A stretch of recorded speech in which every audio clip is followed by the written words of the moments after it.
সিলেট থেকে নির্বাচনী প্রচারণা শুরুর এই রীতি বিএনপির দীর্ঘদিনের। দলটির প্রতিষ্ঠাতা জিয়াউর রহমান রাষ্ট্রপতি নির্বাচনের প্রচারণা শুরু করেছিলেন এখান থেকেই। পরবর্তীতে ১৯৯১ সাল থেকে প্রতিটি সংসদ নির্বাচনে বেগম খালেদা জিয়াও মাজার জিয়ারতের মাধ্যমে সিলেট থেকে এই প্রচারাভিযান শুরু করেন।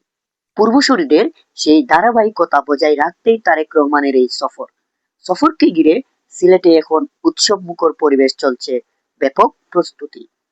আগামী 22শে জানুয়ারি এই লোকারণ্য হবে এবং সুনামগঞ্জ সিলেটের যে জেলা কানায় কানায় আমাদের সমাবেশ পড়ে যাবে ইনশাআল্লাহ, এবং মানুষ অধীর আগ্রহে অপেক্ষা করছেন।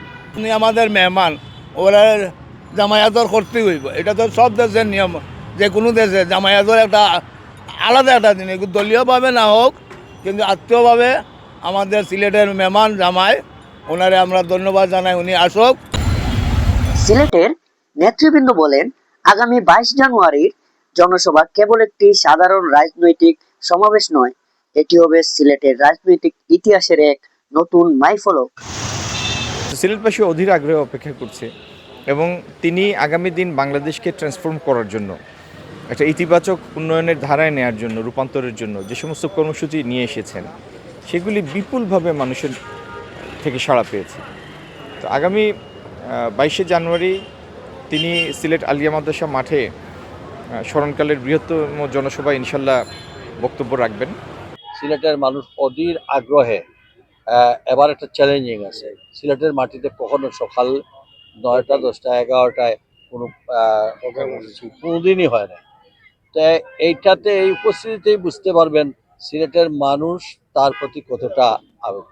আমার তো মনে হয় দুদিন আগ থেকেই মাঠ ভরে যাবে। উনি আমাদের সিলেটের জামাই এবং আমাদের বোনের জামাই হিসাবে শুধু নয়, উনি নিজের থেকেই বলেছেন উনি হাফ সিলেটি। সো আমি একজন সিলেটি হিসাবে এটি আমাদের জন্য অত্যন্ত গর্বের যে শহীদ রাষ্ট্রপতি জিয়াউর রহমানের সুযোগ্য উত্তরসূরি বেগম খালেদা জিয়ার উত্তরসূরি হিসাবে আমাদের দলের চেয়ারম্যান জনাব তারেক রহমান, বাংলাদেশের সবচেয়ে বৃহৎ রাজনৈতিক দলের উনি চেয়ারম্যান, এবং উনি বলেছেন যে আমি হাফ সিলেটি। এরকম কথা আমাদেরকে অভিভূত করেছে, আমাদেরকে আনন্দিত করেছে। আমরা বাস্তবিক করতে উনি 21 তারিখে আসবেন, 22 তারিখ সকাল 10 ঘটিকার সময় আলিয়া মাদ্রাসা ময়দানে সমাবেশ হবে এবং সেই সমাবেশে একটি ইতিহাস সৃষ্টি হবে। সেই সমাবেশে লক্ষ লক্ষ মানুষের উপস্থিতি ঘটবে, সেটি আমরা বিশ্বাস করি। আগামী 22 জানুয়ারি সিলেট হযরত শাহজালাল রহমাতুল্লাহ আলাইহির মাজার জিয়ারতের মধ্য দিয়ে শুরু হবে তারেক রহমানের এই সফর। সিলেট নগরীর আলিয়া মাদ্রাসার মাঠে বিশাল জনসভায় যোগ দেবেন তারেক রহমান। সেখান থেকে সিলেট বিভাগের সব আসনে দলীয় প্রার্থীদের পরিচয় করিয়ে দেওয়া হবে।